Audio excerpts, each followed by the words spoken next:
네, 여러분 안녕하세요. 지금은 다문화 시대에 강의를 맡은 개그맨 겸 다문화 예교육 전문 강사, 일명 개강사 블랑카 정혁입니다. 반갑습니다. 네. 오늘 제가 이전의 모습과는 좀 다르게 예전에는 뭐 코미디 프로라든지 드라마, 영화에서 좀 우스꽝스러운 모습이라든지 코믹적인 모습들을 많이 보여드렸잖아요. 네. 오늘은 지금은 다문화 시대, 당신도 다문화할 수 있다라는 다소 좀 무겁다면 무거울 수 있는 주제를 가지고 여러분들하고 한번 이야기를 해보도록 하겠습니다. 자, 먼저 제 프로필을 간단하게 한번 보여드리도록 할게요. 강사 소개. 2004년도 KBS 폭소클럽에 블랑카의 뭡니까에게로 데뷔를 했습니다. 그리고 스리랑카 한국 대사관에게 감사패를 수여를 받았었고요. 네, 그리고 현재 광명시 다문화가정 홍보대사를 맡고 있습니다. 그리고 아까 말씀드렸다시피 다문화 이해교육 전문 강사 자격증을 취득을 했습니다. 그 외에도 뭐 다른 프로필들이 있는데 그거는 이제 뭐 이 강의하고 좀 내용이 맞지가 않아서 생략을 했는데 하나만 더 말씀을 드리자면은 MBC 복면가왕에 나와서 비오네이퍼 산들이라는 동생한테 제가 형이다 보니까 1라운드에 봐주고 전 떨어졌습니다. 네, 그렇게 생각하시면 되고요. 네, 오늘 여러분들하고 지금은 다문화 시대라는 주제로 크게 세 가지 주제를 가지고 얘기를 해보도록 하겠습니다. 다문화 가족이란 무엇인가? 라는 주제. 두 번째 주제는 다문화의 현실은 어떤가? 대한민국 사회에서. 그리고 세 번째는 다문화 사회에서의 우리들의 약속. 뭐 이렇게 해서 여러분들하고 이야기를 해보도록 하겠습니다. 자, 여러분 그러면 제가 간단하게 한번 여쭤보도록 하겠습니다. 다문화 가정이란 과연 뭘까요? 여러분, 다문화 가정이란? 네, 잘 모르겠죠?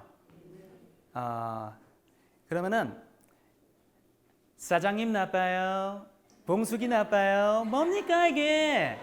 이 유행어를 여러분들은 한 번쯤은 아마 들어보셨을 거라고 생각을 합니다. 네. 그죠?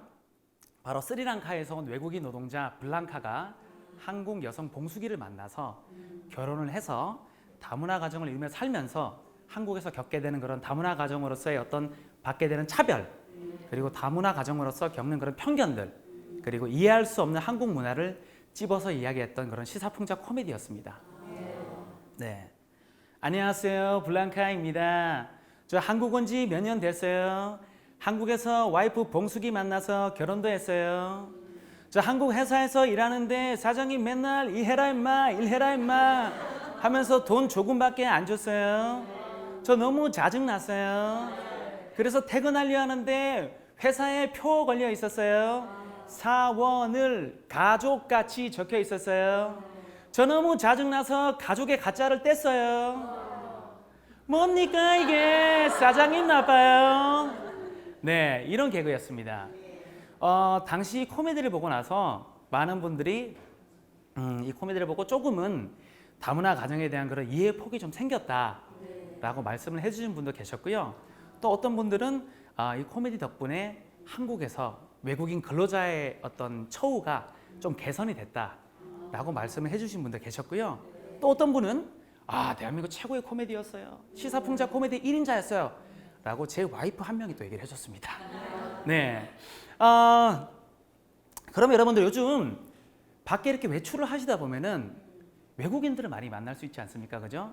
쉽게 만나잖아요. 뭐 식당을 가도 그렇고 백화점에도 그렇고 버스에서도 뭐 대중교통에서도 그렇고 그죠?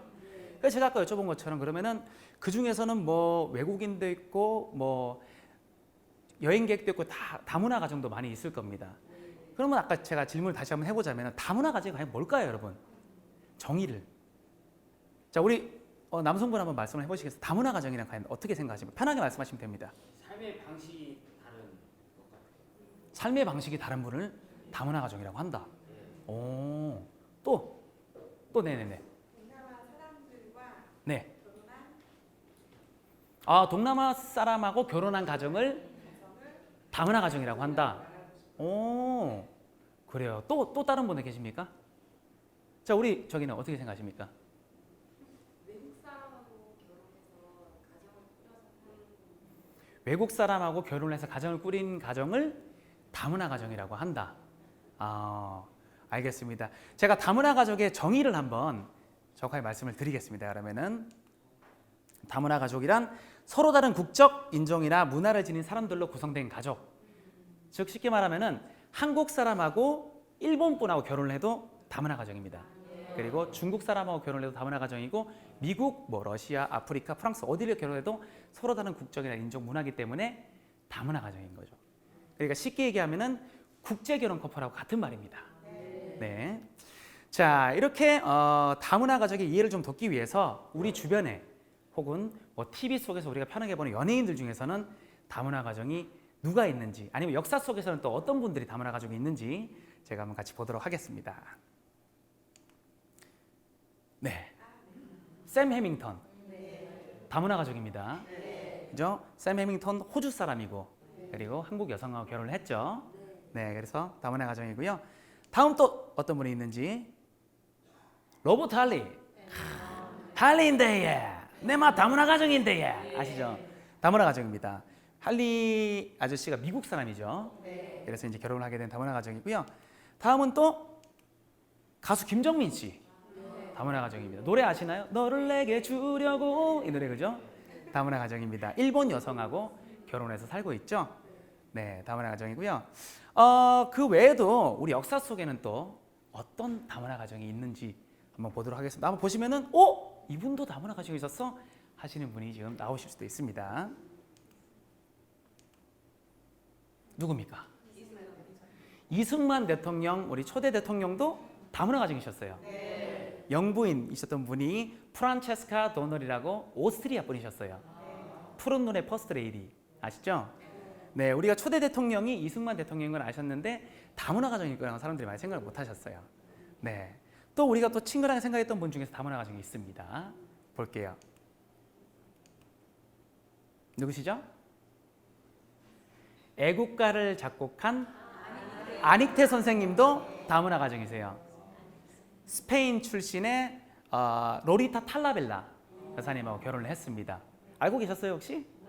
몰랐죠. 이렇게 우리가 애국가를 작곡한 분은 아닉테 선생님인 걸 알고 있었는데 다문화 가정일 거라는 생각을 못 하셨어요. 이렇게 친근한 역사 속에서도 다문화 가정이 있고요. 또 우리 역사 더 전에 어떤 또 분들이 다문화 가정이셨는지 자료를 보기 전에 제가 한번 질문 한번 해볼게요. 혹시 여기 계신 분들 중에서 김혜허 씨 계십니까? 김혜 김씨나.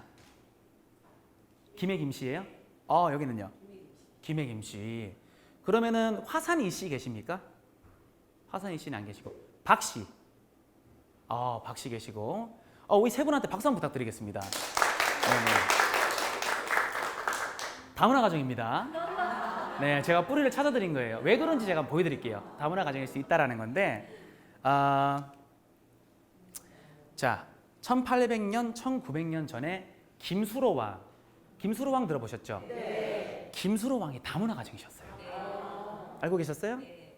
다문화 가정이셨는데 부인이 인도에서 넘어온 허황후라는 분이셨는데 결혼을 해서 김해 김씨와 김해 허씨의 시조가 됩니다.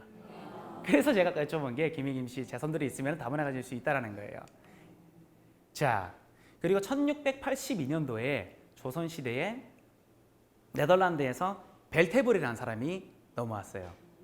그리고 한국 조선 여성하고 결혼을 해서 이름을 박연으로 바꾸고 자식을 낳고 이렇게 살았어요. 그래서 박 씨의 후예들 중에서는 다문화 가정이 또 있는 거예요. 그죠? 그리고 또 보면은 고려시대 때 베트남의 왕 리롱뜨엉이라는 사람이 고려로 넘어왔어요. 그리고 고려의 여성과 결혼을 해서 이용상이라는 이름을 바꿔서 살았습니다. 자녀를 놓고. 그래서 화산 이씨의 시조가 됐어요. 이렇게 우리 역사 속에서도 다문화 가정들이 이렇게 많고 우리 초대 대통령도 그렇고 우리 애국가를 작곡한 아니타 선생님도 그렇고 우리가 생각지 못한 분들 중에서 다문화 가정이 많잖아요.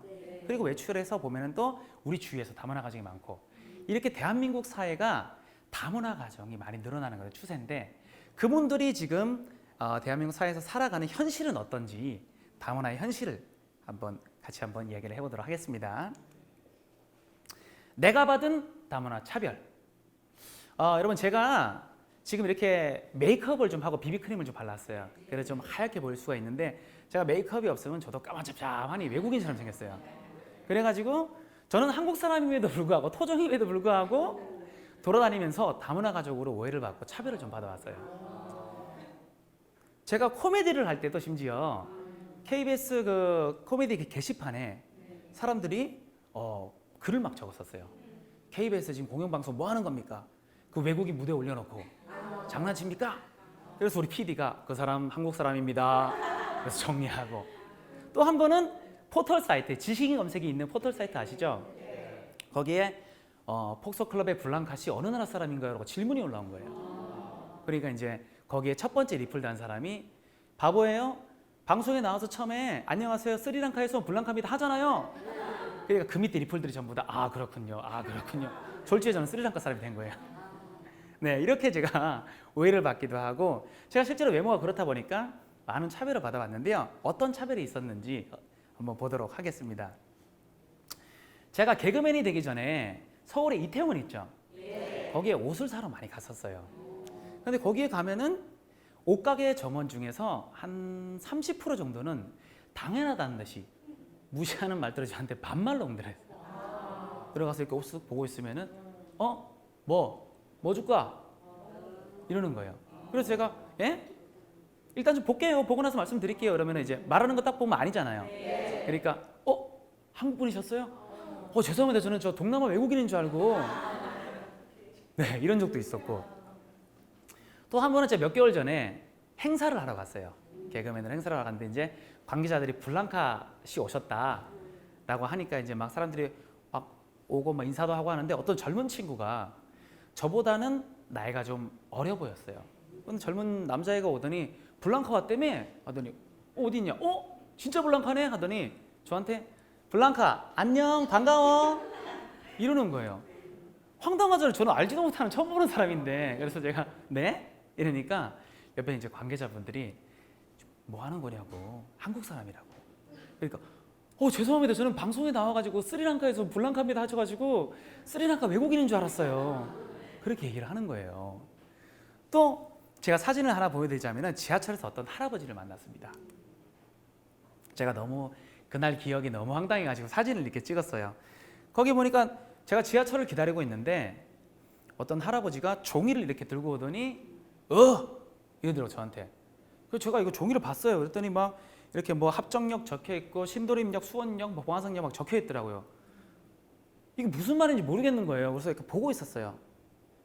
보고 있었더니 할아버지가 갑자기 저 얼굴 싹 보더니 너 이 새끼 외국인이지? 외국이니까 한글도 모르고 우리말도 모르는 거 아니야? 그러는 거예요. 그래서 제가 아주 어르신 저 한국 사람인데 지금 이 종이에 무슨 말인지 몰라가지고 그래서 보고 지금 있었어요. 뭐 길 가르쳐 드릴까요? 라고 얘기를 했더니 수원역 가려면 어떻게 가야 돼요? 그러더라고요. 그래서 제가 이거 여기서 타지 마시고 이쪽으로 건너가셔서 타시면은 수원역 가실 수 있을 거예요 라고 말씀을 드렸어요.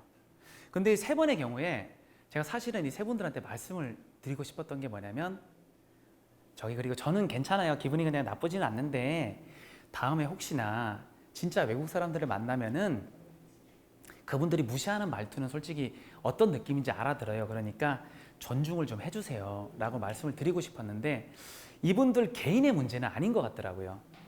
사회에서의 어떤 그 인식 개선이 좀 덜 돼서 그런 게 아닌가라는 생각에 일단은 그냥 넘어갔었습니다. 그래서 제가 받은 다문화 차별 뭐 이런 것들이 좀 있었고요. 그리고 제 주위에서 우리 다문화 가정 제가 이렇게 다문화 가정 뭐 형들이나 지인들이 되게 많거든요. 그분들이 실제로 겪었던 걸 저한테 이렇게 얘기를 해줬던 얘기를 실제 사례들을 한번 말씀을 드려보도록 하겠습니다.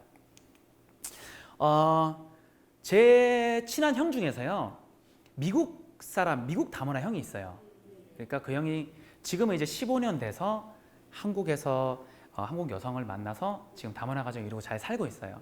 근데 이 형이 처음에 한국에 왔을 때 교환학생으로 왔는데 이 형도 저한테 이제 그때 힘들었던 거를 막 얘기를 많이 하더라고요. 뭐 차별도 있었고 편견도 있었고 막 이렇게 다양한 경험들이 많았다고 얘기를 하는데 그 중에 또 기억에 남는 경험 중에서 어떤 경험이 있었냐면은 이 형이 이제 교환학생으로 와서 학교에서 공부를 끝나고 이제 저녁에 이제 길을 걸어가고 있었대요. 그러니까 그 술집에서 젊은 친구들이 여러 명이 이렇게 술을 먹고 나와서 뭐 이렇게 또 담배 피우면서 얘기를 하고 있더래요. 근데 이 형이 걸어가고 있는데 형이 좀 살집이 좀 있어요. 동통 안에 살집이 있는데 이 친구들이 한 열 몇 명이서 이 형이 지나가는 걸 보더니 얘기를 하더래요. 야, 저 백인 돼지 봐라. 그러는 거예요. 그래서 하하하 막 웃고 그러더래요. 알아들으면 기분 나쁘잖아요. 그래서 이 형이 뭐라 그랬어? 하면서 이제 화를 낸 거예요. 그랬다가 이 젊은 친구들한테 집단 폭행을 당했어요. 네, 근데 이 형이 뭐 몸도 다쳤지만은 마음의 상처를 너무 받은 거예요. 네, 그랬던 사례가 또 있고요. 2012년도에 부산 초량동 사우나에서 실제로 또 이런 일이 하나 있었습니다. 우즈베키스탄 출신의 귀화인 여성. 귀화를 하면은 국적이 어떻게 됩니까? 한국이죠. 귀화인 여성, 한국 여성. 예, 귀화인 여성이 사우나를 갔는데 사우나 사장님한테 출입을 거부를 당했어요. 그래서 이제 아니 왜 안 되느냐 하고 막 실랑이를 벌이다가 결국에는 경찰까지 이제 오게 됐어요. 그래서 이제 경찰하고 뭐 이런저런 얘기를 하는데 사장님이 하시는 말씀이 자기가 이렇게 뭐 이거 거부를 하는 게 아니라 손님들이 싫어하신다. 그 이유가 뭐냐면은 외국인하고 같이 목욕을 하면은 물이 더러워질 수가 있대요. 그리고 외국인하고 목욕을 하면은 에이즈를 옮을 수 있기 때문에 목욕을 같이 할 수가 없다고 거부를 한대요. 여러분 혹시 외국인하고 목욕을 하면은 에이즈에 걸립니까? 그런 얘기 들어보셨어요? 이 외국인의 기준이 뭘까요? 우리 한국 사람이 예를 들어서 외국을 나가면은 우리는 어떻게 되는 거예요? 우리가 외국인이 되는 거죠. 그러면 반대로 우리가 이제 외국에 나가서 사우나를 갔을 때, 뭐 이렇게 씻으러 갔을 때 거기 사우나의 뭐 사장님이 한국 사람 안 돼요. 안 돼요. 왜 안 되느냐? 황인종이고 막 그러기 때문에 오시면은 한국 사람들 마늘 냄새도 나고 같이 목욕하면은 물 더러워질 수 있어요. 그리고 한국 사람하고 목욕하면은 에이즈에 걸릴 수가 있어요. 라고 얘기를 하면 얼마나 황당하겠습니까? 그렇죠. 그런 일이 실제로 부산 초량동 2012년도에 있었던 일이었습니다. 참 인식 개선이 덜 좀 부족해서 그런 게 아닌가. 그리고 제가 얼마 전에 다문화에 관련된 기사를 보다가 다문화 초등학생 아이에 대한 기사를 봤어요. 초등학생 아이가 학교를 마치고 친구 집에 놀러 갔는데 친구 부모님이 이제 외출했다 들어오신 거예요. 그러니까 이 다문화 아이가 갑자기 막 당황하더니 책가방을 막 얼른 싸고 막 집에 가려고 그러더래요. 그래서 부모님께서 아니 왜 더 놀다가 맛있는 거 해줄 테니까 먹고 가 라고 얘기를 했더니 이 다문화 아이가 울더래요. 울면서 자기는 다문화 가정 아이인데 정말 더 놀고 가도 되나요? 자기 다문화 가정 아이인데 맛있는 거 해주고 싫은 거 정말 먹고 가도 돼요? 라고 하면서 울더래요. 이 아이는 제 생각에는 아마 그 전에 우리 대한민국 사회에서 우리 어른들이나 친구들한테 수많은 차별과 편견을 당하는 게 아닌가. 이게 그냥 우리 일반 초등학생들 같으면 맛있는 거 해줄 테니까 먹고 가 그러면 네 맛있는 거 많이 해주세요 막 이렇게 되잖아요. 근데 이 아이는 이 평범한 말도 눈물을 그렇게 흘린 거예요. 네. 그리고 제가 요즘 다문화 가정 아이들의 어떤 그런 거라든지 뭐 한국 초등학생들도 그렇고 이렇게 섞여서 하는 그런 캠프 문화라든지 뭐 그런 게 있으면은 제가 개그맨 신분으로서 이렇게 자원봉사 활동을 많이 나가거든요. 근데 거기서 얼마 전에 캠프를 갔다가 파키스탄 다문화 가정 남매 아이들을 만났어요. 만났는데 이제 뭐 낮에는 저랑 같이 레크레이션도 하고 애들 뭐 줄다리기 하고 막 제기차기 하고 재밌게 놀고 저녁에 이제 캠프파이어 끝나고 나서 소원을 적는 시간이 왔어요. 그냥 뭐 다른 초등학생 친구들도 소원 적고 막 적는데 보통 초등학생들이 소원을 적으면은 어떤 내용을 적을 것 같습니까? 적으면 좀 어떤 내용 적을 것 같아요? 뭐 핸드폰이라든지 뭐 게임기 사주세요, 뭐 자전거 타고 싶어요, 뭐 이런 등등의 소원이 좀 많잖아요. 저도 초등학교 조카가 있는데 게임기 사달라 그러더라고요. 그게 약간 보편적인 그런 우리들이 생각할 수 있는 그런 내용들이 많았는데 이 남매 아이들의 소원이 좀 남다르더라고요. 첫 번째 소원이 뭐였냐면은 부모님이 일찍 들어오셨으면 좋겠다 라고 얘기를 하더라고요. 부모님이 두 분 다 회사를 다니시는데 저녁 10시가 넘어야 들어오신대요. 그래서 이 아이들이 학교 마치고 나면 또 이게 다문화 가정 아이라서 그런지 친구들이 잘 안 놀아준대요. 그래가지고 바로 이제 집에 오면은 부모님이 오실 때까지 기다리는데 너무 무섭대요, 그냥. 그래서 부모님이 좀 일찍 오셨으면 좋겠다. 그리고 두 번째 소원이요. 숙제가 많았으면 좋겠다. 숙제가 많았으면 좋겠다. 저는 그래서 초등학생들 같은 보통 숙제가 적었으면 좋겠다라고 보통 생각을 많이 한다고 생각을 했거든요. 그래서 저는 잘못 적은 줄 알았어요. 그래서 얘야 이거 저기 뭐야 숙제가 많았으면 좋겠다는 숙제 이만큼 많았으면 좋겠다는데 혹시 잘못 적은 거 아니니? 라고 얘기하니까 아니래요. 숙제가 많았으면 좋겠대요. 그래서 왜 숙제가 많았으면 좋겠어? 물어보니까 학교 마치고 나서 친구들도 안 놀아주죠. 집에 오고 나면은 심심하고 외롭고 무서운데 숙제를 하고 있으면 덜 외롭다는 거예요. 그래서 부모님이 올 때까지 숙제를 많이 하고 있으면 금방 이제 부모님이 오시는데 초등학생도 숙제라고 해봤자 뭐 얼마나 많겠습니까? 그러니까 이게 금방 끝나는 거예요, 그 아이들은. 그 나머지 시간이 이제 엄마 아빠를 기다리는 게 너무 막 외롭고 무섭다고 그렇게 얘기를 하더라고요. 제가 이 소원을 보고 느꼈던 게 참 대한민국 사회에서 이 다문화 가정의 아이들 살아간다는 게 참 쉽지는 않구나 라는 걸 느낄 수 있었던 그런 일이었습니다. 자, 보시면 이렇게 우리 사회에서도 그렇고 또 우리 텔레비를 쉽게 보다 보면은 이 다문화 가정에 대한 편견과 차별 그리고 서양인 외국인에 대한 동남아 외국인에 대한 그런 나름의 또 편견과 차별이 은근 존재하고 있다는 걸 여러분 혹시 아실는지 모르겠습니다. 텔레비를 보다 보면은요, 제가 예를 한번 들여다볼게요. 서양인 외국인들이 방송에 나오면은 주로 어떤 내용으로 나오는 것 같습니까? 좀 신나고 재밌는 내용들이 많아요. 뭐 마이클의 한국 문화 탐방기, 맞아? 막 샘의 한국 김치 매워요. 김치 매워요. 그리고 막 존의 산낙지 무서워요. 뭐 존의 뭐 한복 너무 이뻐요 하고 막 널뛰기 하고 그렇죠. 서양 외국인들이 나오면 주로 이런 내용들이 많이 나옵니다. 근데 동남아 외국인들이 만약에 텔레비에 나오면 주로 어떤 내용이 나오는 것 같습니까? 제목부터가 일단 좀 어두워집니다. 잃어버린 코리안 드림.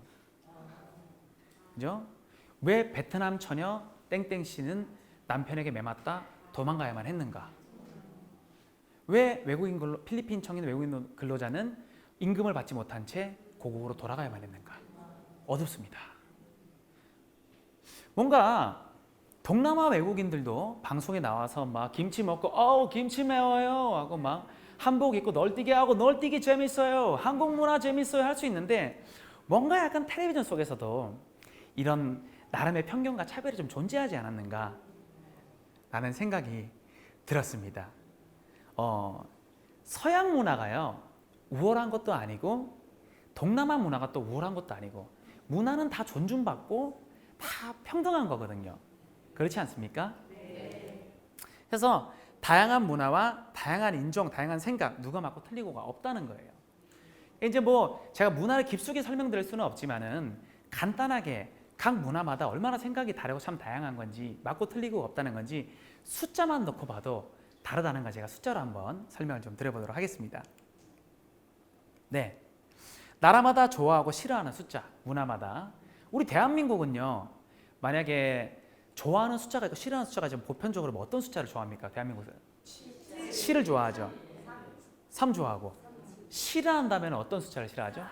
4를 대부분 보편적으로 싫어하죠. 근데 이게 우리 문화는 그래요. 근데 호주 문화는요 6을 싫어합니다. 네, 악마의 숫자라고 생각한대요. 네, 그리고 이란은 13을 싫어합니다. 불운의 숫자라고 합니다. 네, 그리고 이탈리아는 또 반대로 13을 좋아한대요. 그리고 17을 싫어한답니다. 라틴어로 죽음을 뜻한대요. 네, 또 중국은요 4를 싫어한다고 합니다. 발음이 스가 이제 중국말로 죽는다 뭐 그런 뜻이거든요. 싫어하는데 반대로 8을 굉장히 좋아합니다. 네, 그러면은 뭐 우리가 7을 좋아하고 뭐 이러니까 뭐 이 문화들은 다 틀린 겁니까? 잘못된 거예요? 다 똑같이 존중받아야 되는 그런 문화들인 거예요. 이렇게 숫자만 봐도 참 다양한 생각과 그런 것들이 존재한다는 거죠. 네, 여러분들이 조언한 숫자가 지금 제가 여쭤보면 다 다를 거란 말이에요. 그죠? 이래서 각자 다른 문화는 다들 존중받아야 된다라는 거. 지금 대한민국 사회는요, 2017년도 기준으로 외국인 주민 수가 176만 4천 명 정도가 됩니다. 네, 그들이 한국에서 살아가면서 적응을 해서 한국 사람들하고 만약에 결혼을 하게 되면은 다문화 가정이 또 되는 거죠. 그러니까 그분들이 결혼해서 자녀를 낳으면은 다문화 가정 아이들이 되는 것이고요.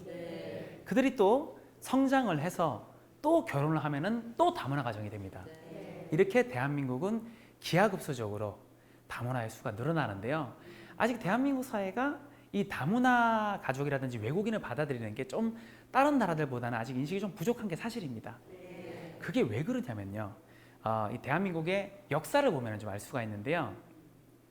대한민국은 오랜 세월 동안 단일 민족 국가로 살아왔어요. 그죠? 그러다 보니까 어느 나라보다 순혈주의가 굉장히 강합니다. 그래서 좀 외국인이나 다문화 가정을 조금은 약간 좀 이렇게 잘 못 받아들이는 게 좀 있긴 해요. 자, 그래서 제가 이 대한민국의 다문화 가족이라든지 이런 외국인 주민이 늘어나는 이 사회 속에서 우리들의 약속이라고 해서 우리가 좀 이렇게 같이 좀 지켜줬으면 좋겠다라고 생각하는 세 가지를 같이 한번 말씀을 드려보도록 하겠습니다. 그래서 첫 번째, 다문화 가족에 대하여 편견으로 대하지 않는다. 네, 좋은 말이죠. 편견으로 대하지 않는다라는 거는 편견에는 여러 가지가 있을 수가 있어요. 그 중에서는 뭐 좋게 생각할 수 있는 그런 온정적 편견도 안 된다는 거예요. 일부러 오버해서 막 잘해주려고 하면 그것도 상처라는 거예요. 또 뭐 근거 없는 편견이라든지 여러 가지가 있을 수가 있는데 실제로 결혼 이주민 여성이 겪은 사례 중에서요, 아이를 안고 이제 다문화 가정이죠. 아이를 안고 택시를 오전에 탔었대요. 근데 택시기사 아저씨가 그런 얘기를 하더래요. 첫 손님부터 외국인 태우면 재수 없는데 얼마나 상처를 받겠습니까? 근데 첫 손님을 외국인을 태우면은 재수가 없다는 그런 편견, 그런 얘기가 있습니까? 네, 그래서 그 결혼 이주민 여성이 그날 택시에서 내리고 먼 길을 그렇게 아이를 안고 걸어갔다는 그런 가슴 아픈 사연이 또 있었습니다. 또 제가 이렇게 다문화에 관련돼서 사연들을 많이 이렇게 공부를 하는데 어느 지방에서 다문화 아이를 키우는 어머님이 사연을 올렸어요. 초등학생 딸아이가 학교를 갔다가 왔는데 책가방에서 빵을 꺼내더래요. 그래서 이거 뭐야? 라고 물어봤더니 학교에서 다문화 가정 아이들한테만 빵을 줬대요. 취지는 좋을 수 있는데 뭐 이렇게 맛있게 먹으라 좋을 수 있는데 그게 이 온정적으로 또 대하는 것 편견조차도 상처가 될 수 있는 거예요. 그래서 이 아이의 엄마가 속상해서 그렇게 울었다고 그러더라고요. 네, 그런 편견, 온정적 편견도 안 된다라는 거. 저도 사실은요, 예전에는 이 다문화 가정에 대한 좀 편견이 솔직히 있긴 했었어요. 예, 어떤 편견이 있었냐면은 제가 방송을 하다가 이란 출신의 다문화 형을 만났었거든요. 그 형이 한국에서 뭐 음식점을 이렇게 막 한대요. 그래서 저는 당연하게 이제 이란에서 이제 한국으로 와서 뭐 아직 정착을 못했을 거라는 생각에 저보다 삶이 여유가 좀 없을 거라고 생각을 했어요. 그래서 같이 밥을 먹고 같이 뭐 이렇게 뭐 커피를 마시고 하는데 제가 형 돈 내지 마시라고, 저거 마시라고, 제가 사겠다고 막 그랬단 말이에요. 그러니까 막 나중에는 형이 블랑카 씨 고마워요. 나중에 제가 저희 식당에 한번 초대할게요. 라고 해서 형 알겠어요. 예, 마시고 드시고 담배 놀러 갈게요. 이라고 놀러 갔어요. 식당이 지하 1층부터 지상 2층까지 너무 잘 되더라고요. 저보다 잘 사는 거예요. 너무 제가 그때 다른 게 창피한 게 아니라 왜 나는 당연하게 이 형이 나보다 생활에 여유가 없을 거라는 그런 편견을 가졌었지? 나는 제 자신이 되게 창피한 거예요. 그래서 편견으로 대하지 말자라는 주제를 얘기를 해봤었고요. 두 번째, 각자 다름을 인정하고 존중하자. 네, 그게 뭐 다름에 대해서는 뭐 각자 다른 문화를 인정해 줄 수도 있고요. 각자 다른 인종을 인정해 줄 수도 있고 다 존중하자는 거예요. 네. 그 다문화 가정 또 어떤 어머니가 아이들을 데리고 이렇게 외출을 했다가 속상한 사연이 또 올라왔는데 아이들을 이렇게 데리고 나갔는데 이렇게 사람들이 막 이렇게 모이더래요. 여기 또 다문화 가정 아이들인데 여긴 또 한국 사람들랑 똑같이 생겼네. 여긴 또 이런 부분 또 다르게 생겼네. 막 이렇게 무슨 동물원에 동물 구경하듯이 막 해서 어머니가 너무 속상하다고. 그냥 다문화 가정 아이면은 그냥 그렇게 인정해주고 존중해주면 되는데 뭐가 뭐 똑같이 생겼느니 어떤 분 다르니 그런 것조차도 얼마나 상처가 되겠습니까? 어머니 입장에서는. 그래서 너무 속상했다고 그런 사연이 또 올라왔던 일이 있었고요. 또 요즘 우리 대한민국에 보면은 다문화 가정이 늘면서 이제 학생들이 많이 늘 거잖아요. 다문화 가정의 학생들이 2017년도 기준으로 다문화 학생이 우리 대한민국에 10만 명 정도가 됩니다. 많죠. 그러면 이제 그 중에서는 다양한 문화를 가진, 다양한 나라에서 왔으니까 다양한 문화를 가진 그런 학생들이 많을 거잖아요. 그 중에서는 이제 말레이시아에서 어떤 여학생이 이슬람 문화를 가진 여학생이 학교에 이제 히잡을 쓰고 갔대요. 히잡을 쓰고 갔는데 이 친구들이 자꾸 놀린대요. 야, 히잡 이러면서 막 장난치고 놀린대요. 그걸 보면서 이게 참 학교에서도 비록 어린 친구들이지만 약간 그 다양한 문화에 대한 그런 이해와 존중의 그런 교육이 좀 필요하지 않는가라는 그런 내용이었던 것 같고요. 또 이번에는 또 외국인 근로자 다양한 문화에 대한 얘기를 좀 하자면은 한국의 이슬람 문화권의 외국인 근로자가 한국으로 왔는데요. 문화적 충돌 때문에 힘들다는 그런 사연이 있었어요. 뭐냐면은 이슬람 문화는요, 하루에 5번씩 기도를 합니다. 시간이 어느 정도 정해놓고. 그래서 그 나라는요, 밖에 뭐 어디 외출하면 어디라든지 기도실이 따로 항상 준비가 돼 있어요. 시간이 되면 기도를 해야 되니까. 근데 이분이 이제 한국에 일하러 왔는데 한국 문화는 그런 게 없잖아요. 그러니까 이 이슬람 문화에 대해서 존중과 인정이 안 되고 그냥 우리나라 문화는 이러니 그렇게 하지 말라라고 우리 대한민국의 문화만은 강요를 당하는 거예요. 그게 얼마나 힘들겠어요. 그러다 보니까 좀 이런 충돌도 생기고 막 그래서 그런 힘들다는 사연이 올라온 거예요. 그래서 조금은 우리 대한민국 문화만 강요하지 말고 다른 문화에 대한 인정과 존중이 좀 필요하지 않는가라는 그런 사연이었던 것 같고요. 그래서 제가 아까 말씀드렸다시피 다문화 가정 아이들에 대한 어떤 봉사활동을 많이 나간다고 그랬잖아요. 그래서 실천하는 게 하나가 있습니다. 뭐가 있냐면은 아이들이 이렇게 만나면은 선생님, 막 선생님 뭐 텔레비 나온다면서요? 막 이렇게 애들이 막 앵겨요. 다들 순수하고 막 앵기고 막 장난도 치고 때리고 도망가고 막 이래요.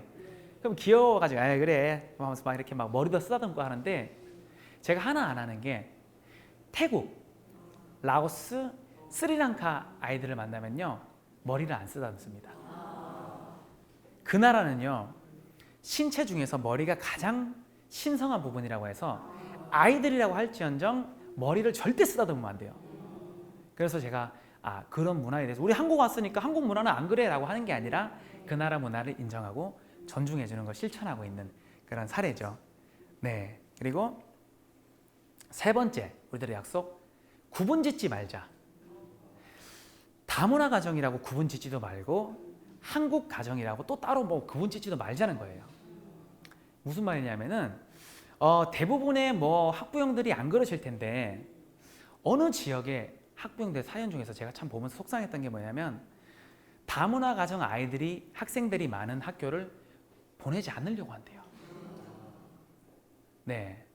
그걸 보면서 아니 뭐 다양한 문화가 있고 그러면은 이 아이들이 가서 이 문화에 대해서도 같이 친해지면서 배울 수도 있고 오히려 장점들도 많을 수가 있는데 그냥 막연하게 싫다고 안 보내려고 그러는 거예요. 그러면서 제가 참 구분 짓지 말고 참 인정해 주면 좋을 텐데 라고 해서 구분 짓지 말자라는 말씀을 드리는 거고요. 제가 광명시 다문화 가족 지원센터에 지금 한 몇 년째 지금 봉사활동을 나가고 있는데 거기에서 중국인 다문화 학생, 중학생을 만났는데요. 이 아이가 어느 날 저한테 고민을 얘기를 하는 거예요. 선생님, 학교 가기 싫습니다. 그래서 왜? 선배하고 싸웠대요. 왜 싸웠어? 잘 지내지. 좀 모르니까 이제 물어봤더니 학교 마치고 집에 가는데 선배들이 뒤에서 막 얘기를 하는 게 들리더래요. 야, 쟤 중국이다. 야 중국 중국. 기분 나쁘잖아요. 그래서 선배랑 싸웠대요. 네, 그걸 보면서 참 이 중학교에 우리 아이들한테도 그런 다문화 가정에 대한 그런 친구에 대한 존중과 이해, 구분짓지 말자라는 그런 교육이 좀 됐었으면은 참 이렇게 상처받아서 학교를 가고 싶지 않아 하는 그런 학생이 없을 텐데 라는 생각이 들었던 내용이었습니다.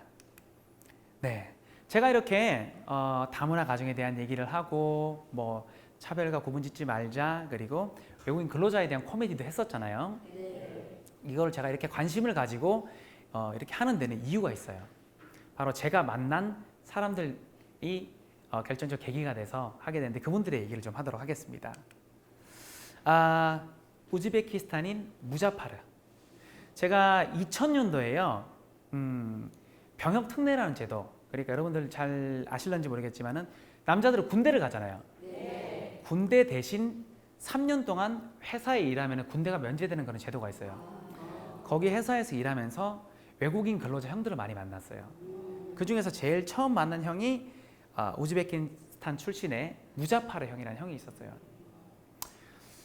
이 형은 정말 열심히 일했어요. 물론 뭐 다른 외국인 근로자 형들도 열심히 일하는데 정말 열심히 일하고 주말에도 뭐 다른 외국인 근로자 형들은 가끔 이렇게 쉬는 날이면은 시내에 나가서 밖에 나가서 이렇게 맛있는 것도 사 먹고 고기도 먹고 맥주도 한 잔 사고 오는데 이 형은 매번 숙소에서 이렇게 돈 아끼고 회사에서 그냥 기숙사에서 나오는 밥 먹고 그렇게 열심히 살았어요.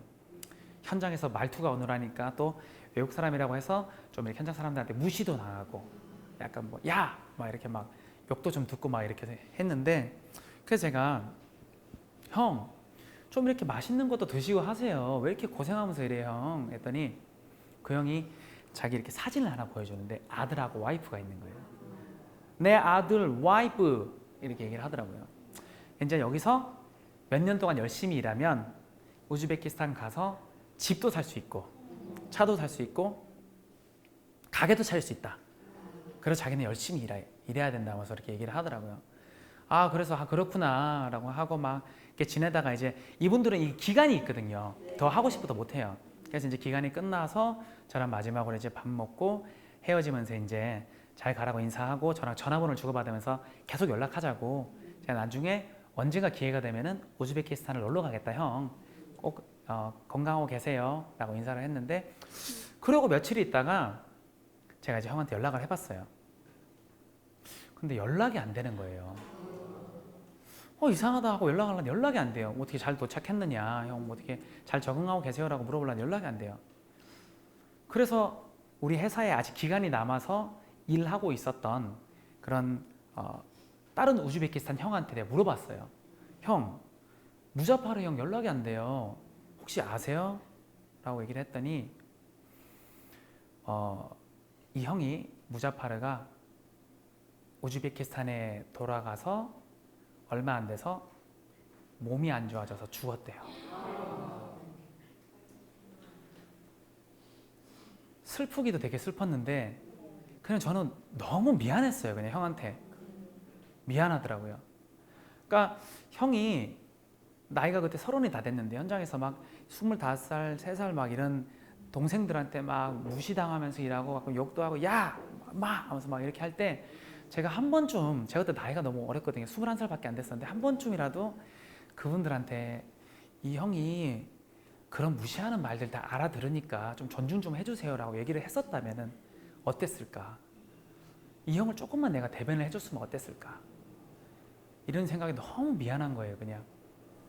그래서 나중에 내가 이제 그 일을 계기로 기회가 된다면 언제든지 좀 이렇게 이런 쪽에 의식을 개선할 수 있는 일이 있다면 항상 내가 좀 힘을 써야 되겠다라는 생각이 들었던 일이었던 것 같습니다. 그래서 나를 이렇게 이쪽으로 관심을 가지게 했던 우즈베키스탄 출신의 무자파르 형 이야기였던 것 같고요. 또 우리 회사에 중국인 외국인 노동자 류치 아저씨가 있었어요. 이 아저씨는 그 중국 사람들 중에서 나이가 제일 많았어요. 한 50몇 살이었나? 이랬는데 항상 보면 약간 좀 이렇게 이게 표현이 맞는지 모르겠죠. 우리가 막 장난치고 그러면은 막 하하하하 막 현장에 형들이 막 20몇 살밖에 안 형들이 야마 막 이렇게 더 하하하하 막 이러고 되게 바보처럼 그러더라고요. 그래서 그냥 그런가 보다, 성격 좋은 아저씨인가 보다라고 생각을 했는데 어느 날 회사 마치고 공중전화로 가족들하고 통화를 하는 거 보고 제가 뭘 느꼈냐면은 우리가 이렇게 무시하고 편하게 대할 수 있는 이분이 자기 나라에서는 자기 가족들한테는 소중한 아빠일 수 있고 소중한 가장일 수 있구나 해서 제가 사람들한테 이 유치 아저씨 좀 이렇게 잘 좀 대해주세요 이렇게 얘기를 했는데 나중에 유치 아저씨가 제 코미디 하는 걸 보고 다른 조선족 친구를 통해서 연락이 온 거예요. 이 조선족 친구가 이제 제가 이 코미디를 하는 내용을 얘기를 해줬나 봐요. 그랬더니 고맙다고. 우리들이 지금 이제 한국을 떠났지만 그래도 우리들의 어떤 고생하는 내용들에 대해서 이렇게 신경을 써서 고맙다고. 그걸 듣는 순간 너무 뿌듯한 거예요. 그래서 앞으로 내가 진짜 이런 뿌듯한 마음이 들게 많은 이분들을 위해서 할 수 있는 걸 좀 해보자 라는 생각이 들었던 그런 사연이었던 것 같고요. 제가 또 친하게 지낸 몽골인 다문화 형이 있는데요. 이 형이 처음에 한국 왔을 때 한국 여성을 만나서 이제 결혼을 하려고 그러는데 반대에 부딪혀가지고 결혼을 바로 하지는 못했어요. 그래서 이제 혼인신고를 해야지 정식으로 인정을 받는데 그게 아니면은 뭐 정확하게 모르겠지만 이게 체류 기간과 여러 가지 좀 복잡한 문제가 있나 보더라고요. 그래가지고 이 혼인신고를 못하다 보니까 약간 불법 체류자 신분이 뭐 될 위기에도 놓이고 막 이랬었나 봐요. 그래서 이제 이 형이 저한테 만나자 그래서 막 블랑카 씨 뭐 이러이러한 부분이 너무 힘듭니다. 혹시 주위에 아시는 분이 없냐 뭐 이렇게 물어보기도 하고 해서 형 뭐 제가 어떤 부분을 도와드릴 수 있겠습니까? 라고 하고 했는데 제가 사실은 법적으로는 이 형이 어떤 뭐 체류 기간 문제나 이런 걸 도와주지는 못했는데 나중에 결국에는 여성분하고 허락이 돼서 결혼을 해서 가정을 이루게 됐는데 그러고 나서 형이 저한테 그러더라고요. 너무 고맙다고. 형 나는 뭐 형 그거를 해결해 주지도 못했는데 뭘요라고 얘기를 했더니 그냥 블랑카 씨가 나 이렇게 내가 힘들다고 뭐 이런 부분을 막 고민을 얘기할 때 그럴 때 만나주기만 했을 거라도 자기한테는 되게 큰 힘이 됐다고. 그래서 자기는 지금 너무 잘 살고 있다고 그런 얘기를 해서 나중에는 뭐 이 형 돌잔치 때도 내가 가서 사이도 보기도 했고 했었는데 그때 느낀 게 내가 뭐 이렇게 돈을 뭐 이렇게 줘서 도와주거나 아니면 내가 다른 걸 어떤 걸 해주거나 이게 아니라 이렇게 다문화 가정이 된다는 게 쉽지가 않은데 이때 내가 그냥 만나서 이 형의 얘기를 들어주고 뭐 그럼 제가 어떤 분 할 수 있게 이렇게 따뜻한 말 한마디라도 할 수 있다는 게 이런 한국에 살아가는 다문화 가정 형들이나 뭐 친구분들한테 얼마나 큰 도움이 되는지 느낄 수 있었던 그런 내용이었던 것 같습니다. 세계의 다문화 가족 간단하게 좀 좋은 예를 좀 들어보자면은 선진국은요 다문화 가족이 뭐 차별이 어떻다 저떻다 얘기할 것도 없이 너무나 이 다문화 사회가 잘 돼 있어요. 간단한 예를 들어보자면은 여러분 테슬라의 최대 주주 앨런 머스크라는 사람이 있는데요. 이 사람은 뭐 전기 자동차죠. 그것도 엄청나게 개발해서 만들고 막 미 항공우주국 뭐 나사보다 더 대단한 로켓을 민간인 신분으로 만들어서 막 쏘고 엄청 대단한 사람이에요. 미국에 살고 있는데 이 사람이 출신이 남아프리카 공화국 출신입니다. 그래서 성인이 돼서 미국으로 넘어온 이민자 출신이에요. 만약에 이 사람이 미국에서 뭐 우리나라처럼 이렇게 막 이주민 출신이라고 해서 막 이렇게 차별을 받았다면은 이렇게 성공할 수 있었을까요? 아마 그냥 앨런 머스크도 사장님 나빠요 하고 그냥 남아공으로 떠났을지도 모르는 그러는 겁니다. 그죠? 예, 그리고 또 다른 뭐 예 중에서 뭐 유명한 축구 선수 지단도 있고 하인스 워드. 여러분 하인스 워드 아시나요? 네. 아시죠? 미국인 흑인 아버지와 한국인 어머니 사이에서 태어난 세계적인 미식 축구 선수. 이분도 다문화 가정 출신인데 마찬가지로 차별을 받고 뭔가 받아들여지지 않고 막 너는 뭐 다문화 가정이기 때문에 운동 안 돼! 뭐 이런 식으로 차별을 받았다면은 어떻게 됐겠습니까? 지금의 최고의 선수 하인스 워드는 없고 코치님 나빠요 하고 그냥 떠났을 그렇겠죠.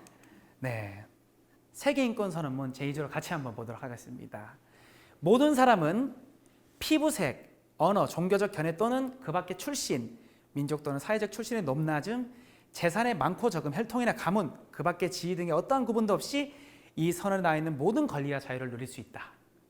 이게 세계인권선언문에 나와 있는 내용입니다. 네, 여러분, 대한민국 사회는요 앞으로 더욱더 외국인 주민이 늘어갈 거고 더욱더 다문화 가족 수가 늘어날 겁니다. 그들이 피부색이 다르다고 사우나에서 쫓겨나는 나라가 아닌 말투가 어눌하다고 무시받는 나라가 아닌, 다문화 가정 아이가 친구 집에서 눈치 보듯 도망가는 그런 나라가 아닌, 무지개의 7빛깔의 각자 개성의 빛을 내듯, 그래서 어우러져서 7개 아름다운 무지갯빛이 되듯 각자 나름 개성을 존중받고 인정받는 사회, 그런 다문화 사회, 다문화 세상, 무지갯빛 대한민국이 되었으면 좋겠습니다. 지금까지 다문화 예교육 전문 강사 개그맨 블랑카 정철기였습니다. 감사합니다.